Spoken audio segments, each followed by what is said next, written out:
The confession arrived 3 hours before a date Jerry Mitchell had never agreed to. He had just returned from the museum, loosened the top button of his shirt, and set a carton of noodles on the kitchen counter when his younger sister Nessa appeared at his apartment door with a face so guilty that he did not bother asking whether she had done something stupid. He only stepped aside and said, "How bad?" Nessa walked in, sat at the small dining table, and placed her phone between them. Jerry was 32, an archivist who spent most of his working life cataloging photographs, correspondence, and the ordinary scraps people left behind. He liked facts in the right boxes and dates written correctly. Nessa had always considered that proof that the universe had given her a brother specifically designed to clean up her mistakes. This mistake, however, was different. On her phone was a profile using Jerry's first name, Jerry's old photograph, and enough details from his life that his stomach tightened before she even started explaining. Months earlier, she had joined a private online community for readers of queer romance and classic gay cinema. She had wanted to discuss books without using her own identity, so she had borrowed his. At first, she had told herself it was harmless. Then she had started talking to a man named San Costello. The messages had moved from public threads to private chats, from novels to favorite films, from favorite films to childhood stories and private jokes. San thought he was talking to Jerry. Nessa had let him believe it. Jerry stood and walked to the window because sitting across from her made him want to say things he might regret. Nessa rushed to explain that she had already tried to postpone twice. San had not pressured her. That somehow made it worse. His latest message was still on the screen. No pressure tonight. If the chemistry is terrible, I'd still like to know you in real life. Jerry read it twice. The tone was warm, careful, and painfully undeserving of what had been done to him. "You're going," Jerry said. Nessa looked at the table. "I can't." "You can. You created this." "I know, but if I walk in there and tell him I'm the woman behind the profile, I think I'm going to throw up. That would at least be honest." She flinched. Jerry hated that he noticed. She had been irresponsible, not cruel. She had built the lie one frightened decision at a time until telling the truth felt impossible. "What are you asking me to do?" he said. Nessa looked up. "Go there. Tell him in person. I know I don't deserve that favor. I know he doesn't deserve another lie. If he sees you, he'll know the pictures weren't fake. Then you can tell him everything. I'll accept whatever happens after." Jerry laughed once without humor. "So your solution to impersonating me is sending me to impersonate the person impersonating me?" Nessa closed her eyes. "When you say it like that, it sounds worse. There is no better way to say it." The cinema sat between a bakery and a narrow brick apartment building. Its old vertical sign, glowing in clean white letters above a restored ticket booth. It was smaller than Jerry expected and more beautiful. The lobby still had patterned tile, dark wood trim, and framed posters that looked genuinely old instead of purchased to imitate age. Someone had repaired the building without sanding away every scar. Jerry slowed near a display case containing black and white photographs of the neighborhood. A man behind the counter noticed him. He was tall, broad through the shoulders, wearing a dark green overshirt with the sleeves pushed up over his forearms. His hair was black and slightly disordered, as if he had run a hand through it too many times. He had the kind of face that looked serious until he smiled. He was not smiling now. He came around the counter, stopped 3 feet away, and looked directly at Jerry. Recognition happened immediately. Then uncertainty followed it. "Jerry?" he asked. "Yes." The man let out a breath. "San." They shook hands. San's grip was warm and brief. Jerry had expected anger, maybe suspicion. Instead, San studied him with a focus that made Jerry aware of every choice Nessa had made on his behalf. "The table's through there," San said. "We can talk before the screening starts." Jerry followed him into a small restaurant space attached to the lobby. Only 6 tables were occupied. San had chosen one in the corner, away from other guests. The first 2 minutes were the worst. San asked whether traffic had been bad. Jerry said no. A server brought water. Jerry thanked him. San watched Jerry hold the glass, then watched him answer a question about the museum with 3 direct sentences instead of the excited paragraph Nessa would probably have typed. Something clicked behind San's eyes. He did not touch his drink. You look exactly like your pictures, he said quietly. Jerry set his glass down. Sen continued, but you're not the man I've been talking to. Jerry could have invented a softer opening. He did not. No, I'm not. Sen leaned back. His expression went still. Jerry told him everything. Nessa's anonymous account, the borrowed photograph, the conversations, the moment she let his assumptions stand, the way the lie kept growing. He did not protect his sister from the ugly parts. Sen listened without interrupting. When Jerry finished, Sen looked toward the lobby, jaw tight. Is she here? No. Does she understand what this was? She understands that she lied. I'm not sure she understood the rest until today. And you came because? Because you were going to sit here waiting for me anyway. Sen gave a short, humorless laugh. That's a very archivist answer. Jerry blinked. What? Practical. Annoyingly decent. Slightly judgmental. Jerry stared. Sen shook his head. Sorry. That was something the account said about you once. Jerry's irritation shifted. About me? Sen finally picked up his water. There were things that never fit. Some nights the person typing sounded like he had swallowed 12 exclamation marks. Other nights he was dry, precise, and made me feel like I'd failed an exam even when he was joking. Jerry almost smiled. He stopped himself. Sen saw it anyway. That one, Sen said. That expression. I've never seen it, but I recognize it. The situation became stranger by the second. Jerry asked the question he had not planned to ask. What did you actually like about him? Sen's eyes moved to his face. That's a dangerous question. You already know the whole thing was fake. Not all of it, apparently. Sen mentioned a story about hiding in an old cinema as a teenager when Jerry's parents had been fighting at home. Jerry's fingers tightened around his fork. That had happened. He had told Nessa once, years ago. Sen mentioned Jerry's opinion that photographs of ordinary people were usually more useful than photographs of officials posing for cameras. Also Jerry's. Then came the museum donor joke. Jerry exhaled through his nose. She stole my material. She borrowed your face and your personality, and then added her own punctuation. Against his better judgment, Jerry laughed. Sen did too, but the humor faded quickly. I'm still angry, Sen said. You should be. I don't know what I'm angry at yet. Her. Myself. The fact that some of the conversations mattered to me. Jerry nodded. He had no defense to offer. Before Jerry left, Sen explained why the old photographs mattered to him. The Marlowe had belonged to his father, and Sen had kept the single-screen cinema alive through repertory screenings, rentals, and neighborhood events. A preservation grant could pay for badly needed repairs, but the application lacked proof of the theater's older community role. Jerry glanced at a photograph on the restaurant wall and recognized the emblem of the North Ward Film Society, whose records were stored at his museum. For the first time that night, Sen stopped looking at him as part of Nessa's lie and looked at him as an archivist who might actually help.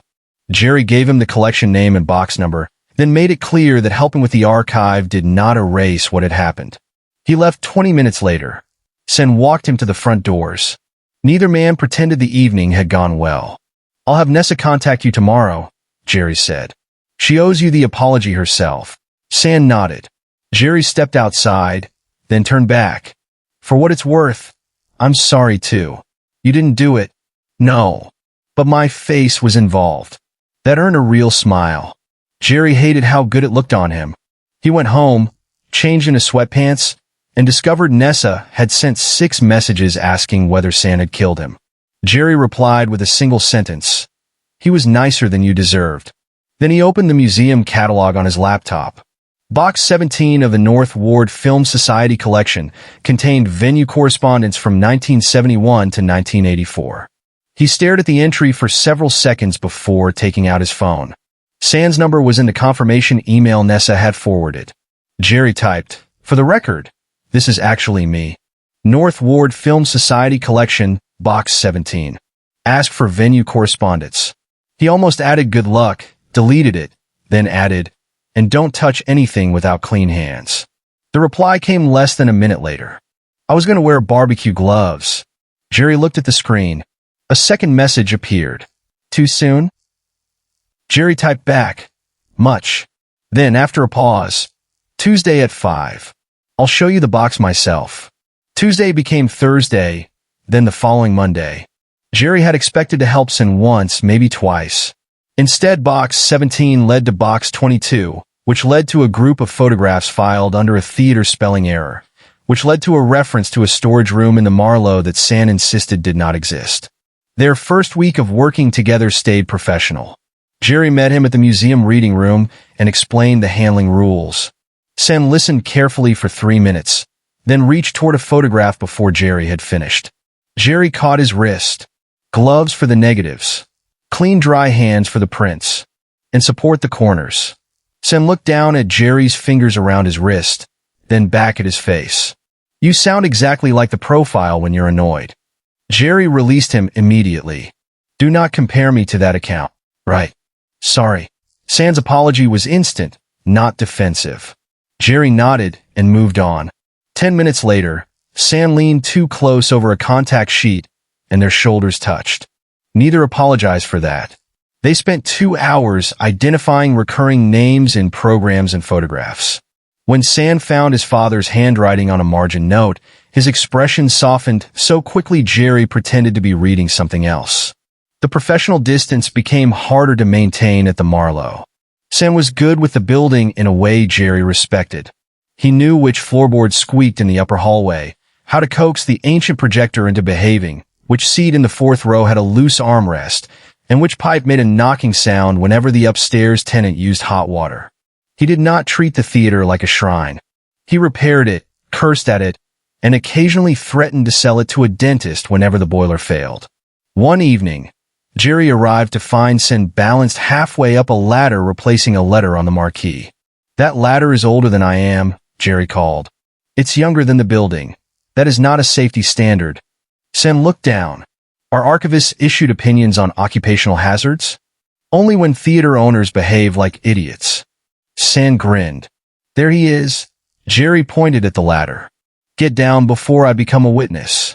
Sin climbed down, handed him the plastic letter, and said, Hold this. Jerry took it. You realize you could hire someone. You realize I own a small cinema, not a national chain. They spent the next 20 minutes arguing about the placement of one letter while standing close enough that Jerry could smell soap and dust on San's shirt. It was ridiculous how aware he was of that. The first useful discovery came at the museum, not the theater. Deep in box 22, Jerry found 6 letters from the North Ward Film Society to San's father, then a much younger owner of the Marlowe. The letters thanked him for providing the auditorium at reduced cost for foreign language screenings, student debates, and a monthly program for seniors. San read the first letter twice. He never told me about this. Jerry pointed at the date. You were 5. Still rude of him. Jerry slid another folder across the table. This one mentions free Sunday screenings during a transit strike. San read it, then looked around the controlled quiet of the archive room as if he wanted to celebrate, but knew Jerry would throw him out if he made noise. This is what they wanted, isn't it? It's strong evidence. Not enough by itself, but strong. San's excitement was immediate and physical. He pushed back from the table, stood, then seemed to remember where he was. Jerry caught his sleeve before he could pace into another researcher's chair. San looked down at Jerry's hand and grinned. You keep grabbing me in this building. Jerry released him. You keep behaving badly in this building. So we have a system. Jerry should have returned to the documents. Instead, he found himself smiling. They took a break on the museum steps 20 minutes later, each holding a paper cup of coffee. San asked Jerry why he had become an archivist. Jerry gave the standard answer first. History degree, graduate program, internship job. San waited. That sounded like a resume. Jerry looked across the plaza. He finally told him about his grandmother's apartment after she died. His family had wanted to clear it quickly. Jerry had found a shoebox of photographs no one had labeled. Some people he recognized, many he did not. He had spent months identifying faces through relatives, church bulletins, and old addresses. I hated that people could disappear because nobody wrote a name on the back of a photograph, he said. Sin did not turn it into a compliment. He only said, That makes sense. Jerry glanced at him. That's it? You don't like being praised for things you think are obvious. Jerry frowned. Who told you that? You did. Just now. Jerry realized San was right and hated that he liked being understood that quickly. San sipped his coffee. Also, you made the same face when the grant officer thanked you last week. You're becoming observant. Occupational hazard. I spend my life watching screens. The wall was a narrow painted panel behind the old projection booth. Sen had found a floor plan in his father's office, showing a service room that no longer appeared to have an entrance. They removed 2 shelves and discovered the panel had been screwed over an older door. It took nearly an hour to open it without damaging the trim. The room behind smelled of paper, dust, and old film canisters. Metal shelving filled 3 walls. Boxes were stacked from floor to shoulder height, many labeled in San's father's handwriting. Jerry stopped in the doorway. Do not touch anything. San, already reaching for a box, froze. I knew you were going to say that. There could be nitrate film in here. Sen pulled his hand back quickly. That sounds more serious than fingerprints. Much. They opened windows in the projection booth, photographed the room in place, and started with the safest paper materials. Programs. Membership cards. Community newsletters. Handwritten booking notes. Photographs of school groups, charity screenings, neighborhood debates, weddings held in the lobby during a church renovation. The evidence San needed was not one dramatic document. It was decades of ordinary use, exactly the kind of history Jerry loved. Near the bottom of a box, San found a photograph and stopped speaking. Jerry leaned closer. The picture showed a boy of maybe 8 sleeping across 2 cinema seats, knees bent, cheek pressed to a folded jacket. A younger version of San was unmistakable in the shape of the eyebrows and the dark hair falling over his forehead. At the end of the row, his father sat with a clipboard, looking over at him instead of the stage. He took me everywhere, San said. His voice had lost its usual lightness. My mother worked nights for a few years. Dad couldn't afford a sitter every time there was an event. So I slept here. He ran a thumb near the edge of the photograph without touching the image. I thought I remembered everything about this place. Then I find a room he sealed up and realize he left me half a life I never opened. Jerry could have told him the boxes were valuable. He could have started listing preservation categories. Instead, he sat on the floor beside him. Sam remained quiet for a long time. Eventually, his shoulder rested against Jerry's. Jerry did not move away. Their arms touched from shoulder to wrist. The contact was simple, but it carried more weight than the teasing at the ladder or the accidental touches over photographs. Sen exhaled slowly. This is probably where you say something wise about archives. No, why not? Because you already know why this matters. San turned his head. They were close enough that Jerry saw the faint tiredness under his eyes. You're better in person, San said. Jerry's chest tightened. Careful. I mean it. The work kept bringing them back into the same room. But by then neither man could pretend the archive was the only reason.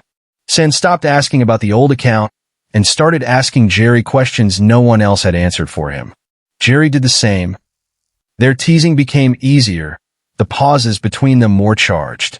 Jerry still worried that San was comparing him with the person Nessa had invented, so San finally said it plainly. He did not want to fall for an expectation. He wanted the chance to choose Jerry as himself. Jerry believed him because San had spent weeks proving it in small, consistent ways rather than demanding trust. Their first kiss came after a Friday screening, almost 6 weeks after the wrong date. The last guests had gone, and Jerry was helping San carry recovered programs into the office when they stopped too close beside the desk. San thanked him, and Jerry started to answer with something about the grant. San quietly said he was not thanking him for the paperwork. The joke Jerry had prepared died before it reached his mouth. San lifted a hand, stopping just short of Jerry's face. Jerry closed the distance himself. The kiss started careful, then deepened when Jerry caught San by the shirt and pulled him closer. San's hand settled at Jerry's waist, warm and steady, and Jerry felt weeks of restrained attraction finally become something neither of them had to explain. When they separated, San smiled against his mouth. That definitely wasn't your sister. Jerry laughed and kissed him once more, shorter this time. They did not sleep together that night. Sen walked Jerry to his car, squeezed his hand once, and let him leave. The restraint made the kiss harder to forget. Over the next month, dating settled around their work instead of replacing it. Sam met Jerry for lunch near the museum. Jerry spent Sunday afternoons at the Marlowe helping build a clean inventory of the recovered material. They learned each other through things no profile could have provided. Sen discovered Jerry went silent when he was angry but talked too fast when nervous. Jerry discovered San hated being fussed over when sick, but became shamelessly needy when exhausted. San learned Jerry always read the last page of a mystery novel before finishing the middle.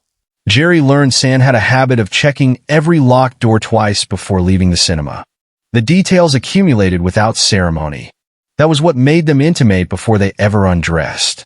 One evening, Jerry found a toothbrush in San's bathroom cup. "That's presumptuous," he called from the doorway.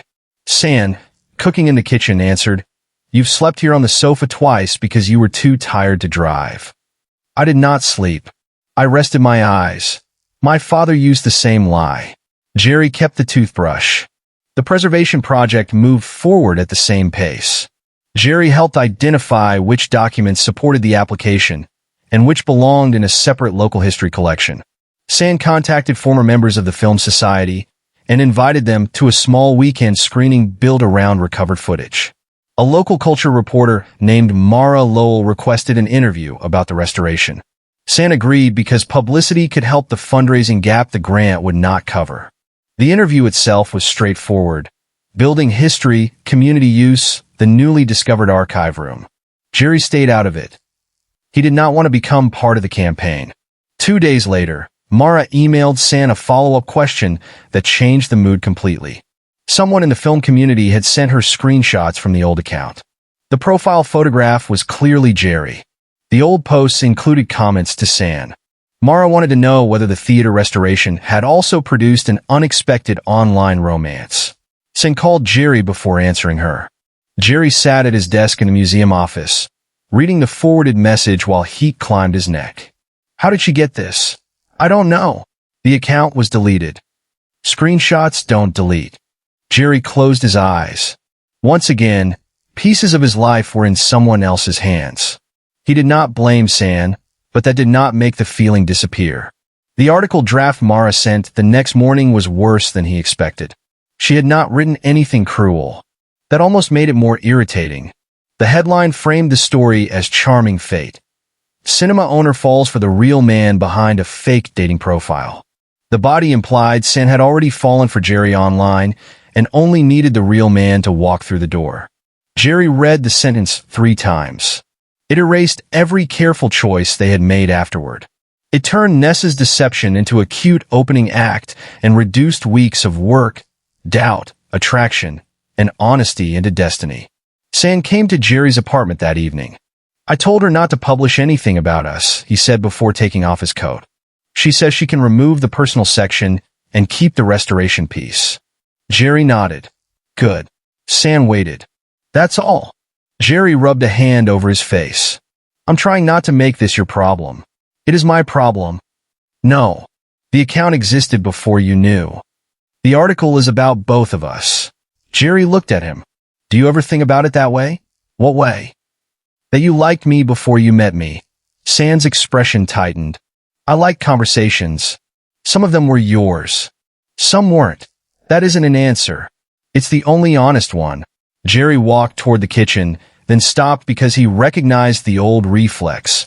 Get distance, organize the facts, turn feelings into something sortable.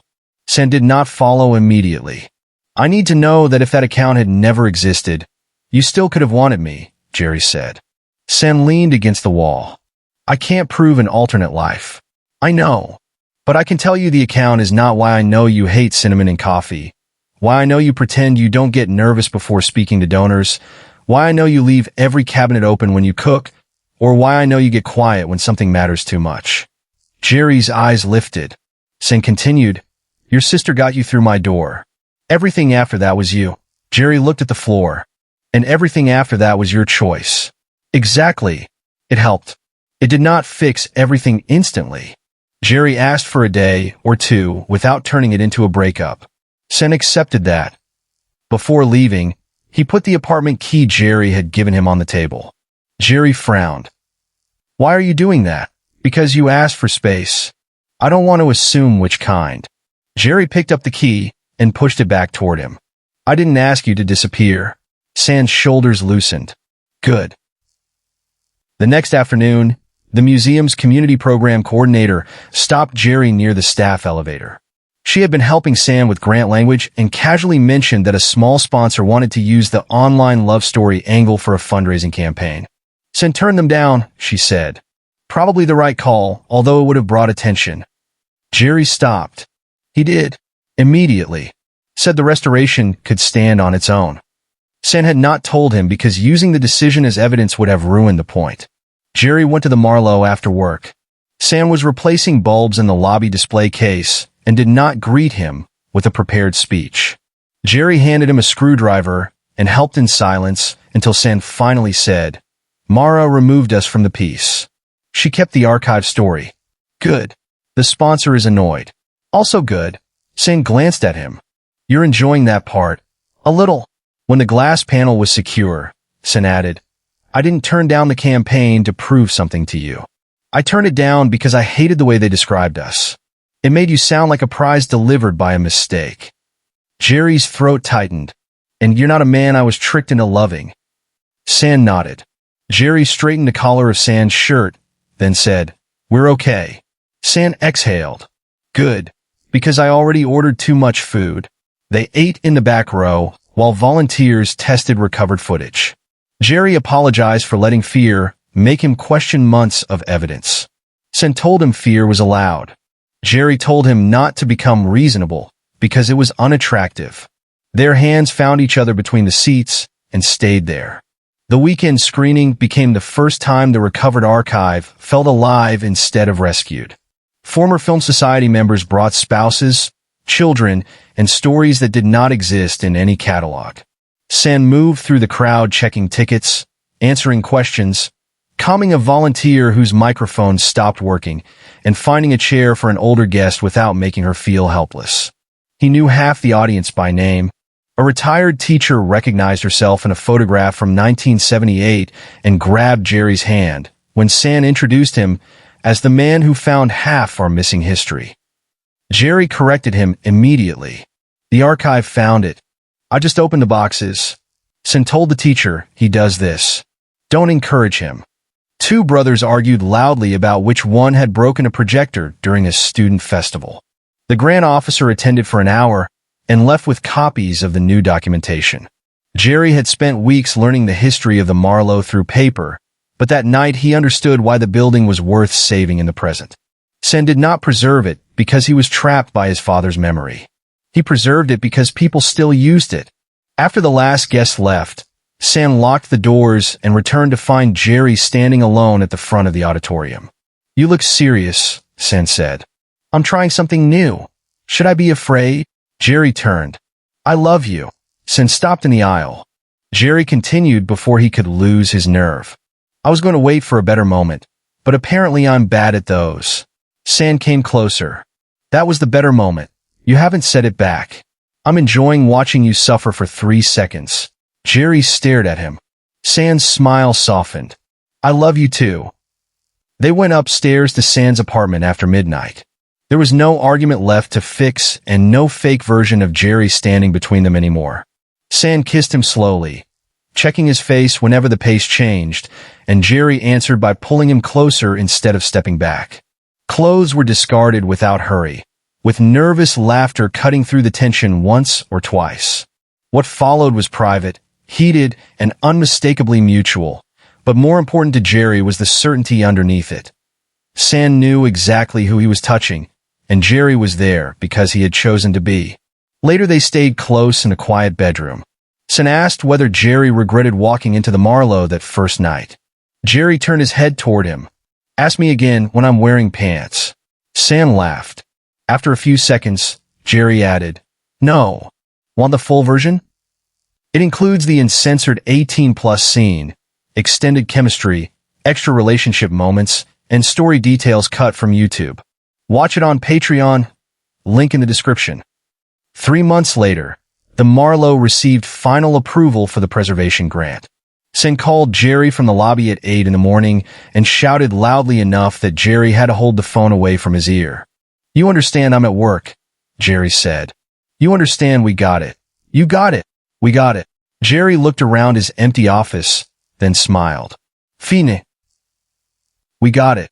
The money covered structural repairs, electrical upgrades, and proper climate-controlled storage for the recovered archive. Jerry refused San's suggestion that he deserved a permanent desk at the cinema. "I have a job. You could have too." "That sounds like punishment." They compromised. One Saturday each month, Jerry supervised the cataloging project with volunteers. San bought him a label maker that Jerry considered wildly inferior to the museum's equipment, and used it anyway. Their lives joined without collapsing into one life. Jerry still spent most weekdays at the museum.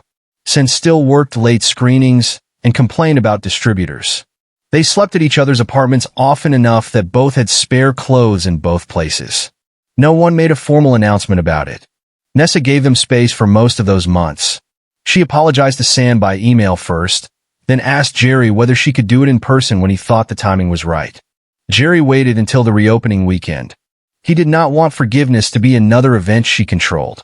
On Saturday afternoon, before guests arrived, Nessa walked into the Marlowe carrying a small box of pastries and looking more nervous than Jerry had ever seen her. San met her near the ticket booth. She started with a joke, stopped herself, and simply said, "I'm sorry. I treated both of you like characters in a story I could push into the right scene. I used Jerry's identity. I let you trust someone who wasn't real. The fact that something good happened afterward doesn't make that okay." San looked at Jerry, then back at her. "Thank you." Nessa exhaled. "That's it. I'm not going to make you perform guilt for half an hour." Her eyes became shiny. Jerry crossed his arms. "Don't cry in the lobby. We just had the floor polished." She laughed despite herself. The tension broke. Later, while Nessa helped arrange pastries and told her, "For the record, you didn't find me a boyfriend." She looked confused. "I thought that was the one positive thing I could take credit for." "No," Sin nodded toward Jerry, who was arguing with a volunteer about archival sleeves. "You gave me the wrong person." He decided to come back as himself. Jerry heard enough to turn around. "Do not encourage her with romantic phrasing." Nessa grinned. "Too late." Jerry pointed toward the lobby doors. "I can still revoke your invitation." San caught Jerry's wrist as he passed and pulled him close enough to whisper, "You won't." Jerry looked at him. "You're very confident." "I have evidence." Jerry glanced down at San's hand around his wrist. "Careful." "I catalog evidence." San released him immediately. Terrifying. A month later, San showed Jerry the finished archive room before anyone else saw it. The old hidden space had been cleaned and repaired, but they had kept the original door frame and one section of marked shelving from San's father's time. New cabinets lined the wall. A small work table stood beneath better lighting. On one wall, San had mounted a simple photograph of his father in the lobby, not as a shrine, but as part of the building's record. Jerry walked through the room slowly, checking details out of habit. Humidity monitor? There. Acid-free boxes? All of them. No food. I signed the treaty. Jerry looked at him. "I'm impressed." Sam pressed a hand to his chest. "Say it again. Don't push your luck." San smiled. Jerry turned back to the photograph. He would have liked this. San's expression softened. "I think so." Then he added, "He would have liked you too." Jerry was quiet for a second. "You don't know that. He liked anyone who could tell me I was wrong and make it sound educational." Jerry laughed. The room no longer felt like a sealed piece of San's past. It had become part of their present. The final surprise came that evening after the reopening screening. San found an old folder on his laptop while searching for the grant photographs. Inside were screenshots he had saved from the fake account during the week after Jerry first told him the truth. He had kept them because at the time he had been trying to separate what had been real from what had been invented. "I forgot these existed," he said. Jerry sat beside him in the office. "Delete them." "I will. Look at 3 first." He opened the marked screenshots. One was the story about the cinema Jerry had hidden in as a teenager. Another was a message about why ordinary photographs mattered. The third was the scarf joke. Jerry groaned. That stupid scarf joke. It was one of the first times I waited for a reply. Jerry looked at him. San pointed to the timestamps. These were the messages I marked because something changed for me after them. Jerry read them again. Each one came from him indirectly, filtered through Nessa, but rooted in his actual voice. So you like stolen fragments of me? Maybe. San closed the folder. But that isn't why I love you. Good answer. I know hundreds of things now that Account never knew. Jerry leaned back. Hundreds? You hate cinnamon and coffee. You read endings early. You pretend not to like dogs and stop walking every time one passes. You organize your socks by color even though you deny it. You sing badly when you think I'm in the shower. You get jealous when I call anyone else an archivist because apparently that's your private title. Jerry stared at him. I do not get jealous. You absolutely do. Delete the screenshots. San did. The reopening night ended long after the audience left. Volunteers stacked chairs in the lobby. Nessa went home, and the restored marquee threw clean white light across the front windows. Jerry carried 2 archive boxes into the restaurant space and found the same corner table prepared with dinner. He stopped. Sin came from the kitchen, carrying 2 glasses. No, Jerry pointed at the table. You're not reenacting the worst date of my life. Technically, it became a successful date after about 6 weeks. That is not how dates work. San set down the glasses. Sit down. Jerry narrowed his eyes. That sounded dangerously confident. You can leave. Jerry pulled out the chair and sat. I'm staying purely to criticize the concept. San took the opposite seat, exactly where he had been the first night. For a moment, they both remembered it. Jerry arriving angry on behalf of a stranger, San realizing the person across from him was both familiar and completely unknown. San smiled. You still aren't the man I expected to meet that night. Jerry groaned. You're really using that line again? No, San reached across the table, palm up. Because now I know exactly who I'm waiting for. Jerry looked at his hand, then placed his own in it. They ate without rushing. No one interrupted them. There was no fake account waiting to be explained, no application deadline, no article trying to turn them into a neat headline. Halfway through dinner, San slid a small brass key across the table. Jerry looked at it. What is this? The apartment. I already have a key. The front door to the cinema. You keep borrowing mine on archive Saturdays. Jerry turned the key over in his fingers. It was an ordinary copy with a small black tag. No ring. No proposal hidden beneath it. That made the gesture land harder. It was access to San's work, his home, the place his father had built his life around. It was trust without spectacle. Jerry closed his fingers around it. You realize this means I can come in and reorganize things when you aren't here. San's face changed. I've made a terrible mistake. Too late. Jerry slid the key into his pocket. Outside, the marquee clicked off automatically at midnight. The restaurant dimmed, leaving only the lights above their table. Jerry looked at San and thought about the ridiculous chain of choices that had placed them there. Nessa had started the story badly. San and Jerry had rewritten everything after the first page themselves. Thank you so much for listening and staying with me until the end. If you enjoyed Jerry and San's chemistry, there is a much longer and more complete version of this story available on my Patreon, with extra private moments, extended relationship development, the full uncut kiss and intimacy scenes, and more details that could not be included in the YouTube version. If you'd like to experience the raw, complete 18+ version and support the channel at the same time, you can find the Patreon link in the description below. Thank you again for watching and for supporting my stories.